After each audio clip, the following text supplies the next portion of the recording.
Hello नमस्कार दोस्तों, मैं हूं राकेश। स्वागत है आप सभी का हमारे यूट्यूब चैनल कोरी डिजिटल मीडिया में। दोस्तों, जैसे कि आज हम बात करने वाले हैं वेबसाइट प्लानिंग के बारे में। वेबसाइट क्रिएट करने से पहले दोस्तों हमें ये सब जानना बहुत ज़रूरी है। वेबसाइट प्लान करना बहुत ज़रूरी है कि वेबसाइट कैसे बनेगी, क्या क्या चीज़ें उसमें होनी चाहिए, हमारा पर्पज़ क्या होना चाहिए वेबसाइट का, हमारे कितनी टाइप की हम वेबसाइट हम बना सकते हैं, ये सब चीज़ें। और वेबसाइट के लिए जो एसेट्स क्या क्या चाहिए उसके लिए, वो सब चीज़ें वेबसाइट में हमें पता होना चाहिए कि हम क्या क्या इसमें कर सकते हैं। वेबसाइट डिज़ाइन कैसे होगा, ये सारी चीज़ें हमें पता पहले से होनी चाहिए, तभी हम वेबसाइट के लिए आगे बढ़ते हैं। हम नेक्स्ट स्टेप में हम अगले वीडियो में सीखेंगे वेबसाइट हम प्रैक्टिकली बनाएंगे। इस वीडियो में हम सिर्फ वेबसाइट क्रिएशन एंड हम प्लान करेंगे वीडियो इस पूरी वेबसाइट के बारे में। दोस्तों, वेबसाइट क्या है? लोग कोई भी नया बंदा आता है और डोमेन होस्टिंग लेके शुरू करता है कि वेबसाइट बना दी, वही वेबसाइट बना दी। लेकिन वेबसाइट क्या है, किसी ने ये नहीं समझा आज तक। वेबसाइट एक ट्रस्टवर्दी ऑनलाइन विजिबिलिटी है।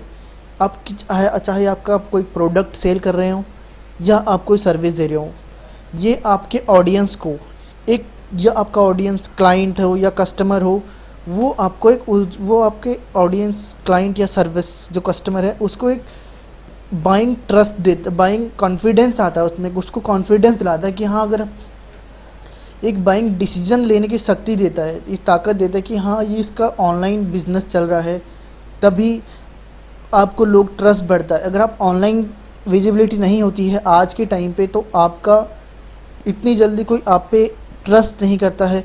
आपके पास कोई भी बंदा अगर आता है, कोई प्रोडक्ट दिखाता है, तो आपका सबसे फर्स्ट डिसीजन होगा कि चलो पहले मैं ऑनलाइन चेक करूँगा, उसके बाद मैं इसको सर्विस लूँगा या इसका प्रोडक्ट लूँगा। तो ये आपका वर्चुअल ऑफिस कह सकते हैं आप इसे, आपकी वर्चुअल शॉप है। एक जो ऑनलाइन आपकी शॉप है वो है ये, और हमारी ऑनलाइन एक ऑफिस है हमारे पास, जो आप हमारी वेबसाइट पे आकर देख सकते हैं सब कुछ। यहाँ पे ट्रस्ट बढ़ जाता है लोगों का वेबसाइट से। वेबसाइट का पर्पज़ दोस्तों, एक हर किसी वेबसाइट के लिए एक स्पेसिफिक पर्पज़ होना चाहिए आपके पास। अब कोई वो पर्पज़ कुछ भी हो सकता है। आपको लेट्स सपोज आपका ऑनलाइन शॉपिंग का हो, या आपका ब्लॉगिंग का हो, या आप कोई सर्विस दे रहे हैं, एक स्पेसिफिक सर्विस के लिए एक स्पेसिफिक वेबसाइट अलग बनाइए आप। सारी सर्विसेज, लेट्स सपोज कि आप डिजिटल मार्केटिंग सर्विस दे रहे हैं, तो आप उसके लिए अलग वेबसाइट बनाइए। अगर आपके पास कोई और बिज़नेस भी है तो आप उसके लिए अलग बनाइए। ऐसा नहीं कि एक ही वेबसाइट में सारा कुछ कर दिया, ये बिल्कुल बेकार हो जाता है। आप एक सर्विस देते हैं तो उसके लिए पर्टिकुलर वेबसाइट अलग अलग रखिए। अब ऐसा नहीं कि आपका कोई ढाबा है, आपको कोई होटल या रेस्टोरेंट है, वो उसको भी उसी में डाल दें, डिजिटल मार्केटिंग भी उसी में डाल दें। और आपका कोई और बिज़नेस है, सपोज़ आपके कोई दुकान है ऑनलाइन सेल वाली, तो आप उसी में डाल दें। ऐसा बिल्कुल नहीं करना, आपको अलग अलग सब कुछ रखना है। अब आता है कि आप कितनी टाइप की वेबसाइट बना सकते हैं। इसमें हम बहुत टाइप की वेबसाइट बना सकते हैं। जैसे हम पर्सनल ब्लॉग, पर्सनल वेबसाइट, अपने पर्सनल चीज़ें लिखते हैं, उसमें अपने बारे में लिखते हैं, वो वेबसाइट बना सकते हैं। आप बिज़नेस वेबसाइट बना सकते हैं, आपका कोई बिज़नेस है, आप कोई सर्विस प्रोवाइडर हैं, वो आप बना सकते हैं। या आपका कोई बड़ा बिज़नेस है, उसके बारे में अपने बारे में दे सकते हैं। ई कॉमर्स साइट बना सकते हैं, ब्लॉगिंग कर सकते हैं वेबसाइट में। क्लासिफाइड वेबसाइट बना सकते हैं, आपके क्लासिफाइड वेबसाइट बहुत सारे एग्जांपल्स हैं, तो उसके आप ले सकते हैं। अब क्वेश्चन आंसर फॉर्म्स के वेबसाइट बना सकते हैं, फॉरम्स के, कुछ भी आप बना सकते हैं यहाँ पे। दोस्तों, इन सब के लिए हमने वेबसाइट तो सीख लिया, लेकिन अब हमें सीखना है कि क्या क्या चीज़ें इसमें चाहिए, ज़रूरी क्या क्या है। सबसे पहला आता है, हम कोई भी वेबसाइट के बारे में सोचते हैं तो हमें उसके लिए चाहिए होता है एक नाम। ब्रांड का नहीं, जो कोई भी ब्रांड होती है या कोई भी सर्विस प्रोवाइडर होता है, उसके लिए एक नाम होता है, तो उसके नाम का हमें चाहिए डोमेन। डोमेन क्या है? डोमेन एक आपकी आइडेंटिटी है कि इस डोमेन से ही आपकी वेबसाइट खुलेगी। यू कैन सी कि आपका जो वेबसाइट की है वो आपका डोमेन है, क्योंकि बिना आपके डोमेन के आपकी दुकान पे कोई नहीं आ सकता, या आपकी जो वर्चुअल दुकान है, आपकी वर्चुअल शॉप है, उस पर कोई नहीं अंदर आ सकता जब तक कि उसे आपका डोमेन नहीं पता। आपका डोमेन से ही वो एंटर करके आपकी दुकान में, आपकी domain, you can say domain is the key of your shop. जब आपके पास डोमेन होगा तभी आप अंदर आ सकते हैं। बहुत अच्छे तरीके से मैं आपको यहाँ पे समझाता हूँ। जो उसके लिए अब आपने डोमेन ले लिया, क्योंकि मेन डोमेन है। अब ये है कि आप डोमेन ले लेंगे। अब आपको चाहिए स्पेस, सर्वर। जैसे कि आप कोई भी सामान लेते हैं, आप लेट सपोज कि आप कोई दुकान खोलते हैं, तो उसमें उसके दुकान, आपको दुकान चाहिए अपने प्लान के, हमें दुकान ख़रीदनी है। आप जाएंगे कहीं पे दुकान रेंट पे लेंगे, वहाँ पे स्पेस ले देखेंगे कि कितना स्पेस आपको चाहिए कि आपका सारा सामान आ जाए। तो उसी वैसे ही हमको जब भी हम कोई डोमेन ख़रीदते हैं या हम वेबसाइट बनाने का प्लान करते हैं तो हमें चाहिए स्पेस। तो ये सर्वर हम लेते हैं क्लाउड पे, स्पेस जो होता है, तो इसे कहते हैं हम क्लाउड सर्वर। जब हम क्लाउड सर्वर लेते हैं तो हमें कुछ चीज़ें बहुत ही ध्यान से देनी होती हैं। होस्टिंग सर्वर कहते हैं। होस्टिंग सर्वर 3 टाइप का होता है: dedicated hosting, virtual hosting, virtual private server, और होता है शेयर्ड होस्टिंग। ये 3 टाइप का होता है। डेडिकेटेड क्या होता है कि आप पूरा का पूरा सर्वर ही अपने वहाँ लगवा लेते हो। जैसे कि बहुत बड़ी बड़ी कंपनियाँ हैं, अमेज़ॉन, फ्लिपकार्ट के, सबके पास अपने अपने, और को बहुत सारे बैंक अपने dedicated server, dedicated hosting use करते हैं, क्योंकि उनके दिन में हज़ारों करोड़ों का ट्रांजैक्शन होता है। क्योंकि अगर वो शेयर्ड होस्टिंग में काम करेंगे तो उनको खतरा है। अभी मैं शेयर्ड होस्टिंग पे भी आऊँगा। तो वर्चुअल प्राइवेट होस्टिंग क्या है? आपका रहेगा सर्वर आपका ही, लेकिन सर्वर किसी और का सर्वर होगा आपका, लेकिन उसकी देखभाल कोई और करेगा। वो पूरा सर्वर आपका ही होगा, लेकिन उसकी देखभाल कोई और कर रहा है, सब कुछ मेंटेनेंस कोई और कर रहा है। आपको सिर्फ उसका पर मंथ कुछ अमाउंट आपको बता देंगे कि आपको इतना देना है, तो वो आपको इतना अमाउंट देते रहना है पर मंथ या पर ईयर, जो भी आपको बोलेंगे। तो वो सर्वर आपका है, उसमें कहते हैं वर्चुअल प्राइवेट सर्वर। वो सर्वर है पूरा आपका, लेकिन उसकी देखभाल नहीं कर रहे आप। जैसे कि अगर डेडिकेटेड होस्ट सर्वर पे आते हैं तो आपको उसके लिए पूरा का पूरा सेटअप लगाना होता है, स्पेस आपको लेना है, उसके लिए इंजीनियर लेना है, उसके मेंटेनेंस के लिए एसी वगैरह, बिजली का सब कुछ आपको मेंटेन करना है। यहाँ पे वर्चुअल में क्या होता है कि आपको कुछ नहीं करना, आपको सिर्फ महीने के कुछ अमाउंट पेमेंट करनी है और वो आपको सर्विस देते रहेंगे होस्टिंग की। अब आता है शेयर्ड होस्टिंग। शेयर्ड होस्टिंग क्या होती है? शेयर्ड होस्टिंग क्या होता है दोस्तों? जैसे कि आप एक डेडिकेटेड सर्वर होता है, तो डेडिकेटेड सर्वर की कॉस्ट बहुत ज़्यादा होती है, वो महीने की, साल की बहुत ज़्यादा कॉस्ट होती है उसकी। अब कोई नया बंदा आता है तो वो इतना कॉस्ट नहीं बेयर कर सकता, नहीं उसके नहीं होता कि इतना बजट कि वो उसको ले पाए डेडिकेटेड या वर्चुअल को।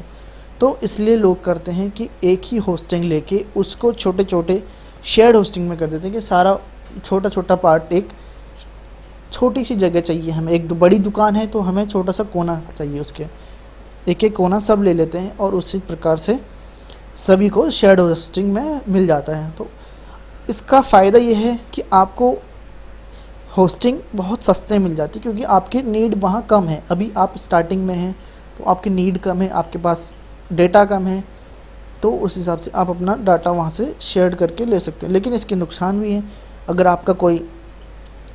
आपकी लेट सपोज कि अगर किसी और का होस्टिंग भी आपकी शेयर्ड होस्टिंग से ही है और उसके साइट में एकदम से बहुत ज़्यादा ट्रैफिक आ जाए तो उसका साइट तो उड़ जाएगा। उससे क्या होगा कि वो जितने भी होस्टिंग में शेयर्ड होस्टिंग में वेबसाइट रन हो रही हैं, होस्ट हो रही हैं, वो सारी की सारी बेकार, वो सारी की सारी बंद हो जाएंगी या लॉस्ट हो जाएंगी, सब ख़त्म हो जाएगा उसी टाइम पे। ये सब आता है होस्टिंग में। अब आते हैं हम कि डोमेन नेम को कैसे लेना चाहिए आपको। डोमेन नेम लेने से दोस्तों नंबर एक जो होता है, आपका जो ब्रांड है उसी से रिलेटेड नाम लें। आपके ब्रांड का नाम अगर ट्राई होकर पॉसिबल हो तो वही एग्जैक्ट नेम आप ले लो ब्रांड का। सेकंड थिंग है कि आप जो डोमेन है वो 10 से 15 कैरेक्टर का होना ही चाहिए। आप उसमें कोई ऐसा टर्म यूज़ मत करें जैसे कि do, use, of, that, in, the, ऐसा यूज़ बिल्कुल ना करें, क्योंकि वो बहुत ही ख़राब लगता है। जैसे कि आप कोई भी डोमेन देखेंगे अच्छा सा, तो आप उसमें कोई भी ऐसा नहीं होता। जैसे कि अगर आपका कोई न्यूज़ चैनल है, लेट्स सपोज आपका नाम कपूर है, आप कपूर मीडिया लिखना चाहिए। तो आप द कपूर मीडिया कभी ना लिखिए, कपूर मीडिया इन दिल्ली, ऐसा कभी नहीं लेना। कपूर मीडिया इन इंडिया, इन कभी नहीं लेना आपको। Kapoor media, the Kapoor media ऐसा नहीं लेना। कपूर मीडिया .com.in.org.net आप कुछ भी ले सकते हैं, लेकिन मैं आपको प्रेफर करूँगा कि आप .com को ही लें, क्योंकि .com वर्ल्ड वाइड एक्सेप्टेबल है, हमेशा हर जगह रैंक भी कर जाता है जल्दी से। अब आता है कि हमें जो होस्टिंग लेनी है वो कैसे लेनी है, वो उसको कैसे चेक करना है कि कौन सी होस्टिंग है, कितना होस्टिंग का बजट है। दोस्तों उसमें होता है कि आपको बैंडविड्थ देखनी है कि उसका बैंडविड्थ अच्छा है, क्या है, अच्छा है या नहीं है। स्पेस आपको कितना चाहिए वो स्पेस, और अगर आपके पास बहुत ज़्यादा ट्रैफिक हो जाए, कहीं आपको आपकी वेबसाइट ही क्या बोलते हैं, बस ना हो जाए, एकदम से लॉस्ट हो जाए आपकी वेबसाइट, तो वो सब चीज़ चेक करनी है आपको। और आपको पता, होस्टिंग प्रोवाइडर से आपको ये पता करना है कि आपको अगर आप कभी आपकी वेबसाइट कुछ हो गया तो उसका डेटा वापस मिलेगा या नहीं, वो सब चीज़ें आपको पहले कंफर्म करनी है वो होस्टिंग लेने से पहले। और आता है कि हम परचेज कैसे करेंगे। दोस्तों ये सब चीज़ें जो मैंने आपको बताई हैं, ये वेबसाइट लेने से पहले की जो प्लानिंग है वो मैंने आपको बताई है। अब आती है प्रैक्टिकली हम कैसे करेंगे इन सबको। सो ये सब मैं आपको प्रैक्टिकल अगले वीडियो में बताऊंगा कि आपको प्रैक्टिकली ये सब चीज़ें कैसे करनी है। ये मैंने आपको सिर्फ प्लान बताया है अभी कि वेबसाइट को जब प्लान करेंगे तो कैसे करेंगे। इसमें अगर हम प्रैक्टिकल करेंगे तो और थोड़ा सा डीपली समझ पाएंगे कि आपको गोडैडी से लेना है, मेलचिप से लेना है, नेमचिप से लेना है, या साइट ग्राउंड से लेना है। बहुत सारे होस्टिंग प्रोवाइडर हैं यहाँ पे, मल्टीपल। तो हमें कोई अच्छा सा ढूंढ के हम वहाँ से लेंगे। हम आपको नेक्स्ट वीडियो में समझेंगे वर्डप्रेस कैसे इंस्टॉल करना है। दोस्तों वर्डप्रेस मैं आपको इसलिए बता रहा हूँ क्योंकि being a digital marketer HTML सीखना या कोई और किसी और पे बनाना हमारे लिए बहुत ज़्यादा हैक्टिक हो जाता है, क्योंकि हम एक कोडर नहीं है, हम कोई डेवलपर नहीं है, हम डिजिटल मार्केटर हैं। डिजिटल मार्केटिंग में आपको वेबसाइट के प्रोजेक्ट भी मिलेंगे, लेकिन हमें क्या करना है, हम उन्हें वर्डप्रेस से बनाएंगे। वर्डप्रेस एक CMS प्लेटफॉर्म है जहाँ पे हम ड्रैग एंड ड्रॉप करके अपनी पूरी की पूरी वेबसाइट तैयार कर लेते हैं कुछ ही मिनटों में, कुछ ही टाइम में। ये सब चीज़ें मैं आपको वर्डप्रेस सिखाऊंगा इस पूरी की पूरी सीरीज़ में। हम सीखेंगे नेक्स्ट वीडियो में, क्योंकि अगर मैं इस वीडियो को लंबा कर दूंगा तो बहुत ज़्यादा लंबा हो जाएगा, इसलिए हमने सेपरेट सीखेंगे कि हम वर्डप्रेस पर वेबसाइट कैसे बनाएंगे, कैसे हम होस्ट करेंगे वेबसाइट को, कैसे हमने डोमेन नेम चूज़ करना है, वो सब चीज़ें हम नेक्स्ट में कवर करेंगे। चलिए दोस्तों आज के लिए इतना ही था। हम अगली वीडियो में ज़रूर आपको अच्छा सा एक वेबसाइट बना के दिखाएंगे। तब तक के लिए आप इन पे प्रैक्टिस कीजिए कि आपको डोमेन कौन सा लेना है, आपको .com चाहिए या क्या कौन सा चाहिए, तो आप वो सब चीज़ें आप अभी से ही तैयार कर लो। चलिए दोस्तों आज के लिए इतना ही, धन्यवाद। अगर आपने अभी तक चैनल सब्सक्राइब नहीं किया है प्लीज़ चैनल सब्सक्राइब करके जाइए, क्योंकि आपको नेक्स्ट वीडियो बहुत ही अच्छा मिलने वाला है। चलिए दोस्तों बाय बाय, और बेल आइकन को प्रेस जरूर कर दीजिएगा। कमेंट करके बताइए कि आपको वीडियो कैसा लगा। Thank you.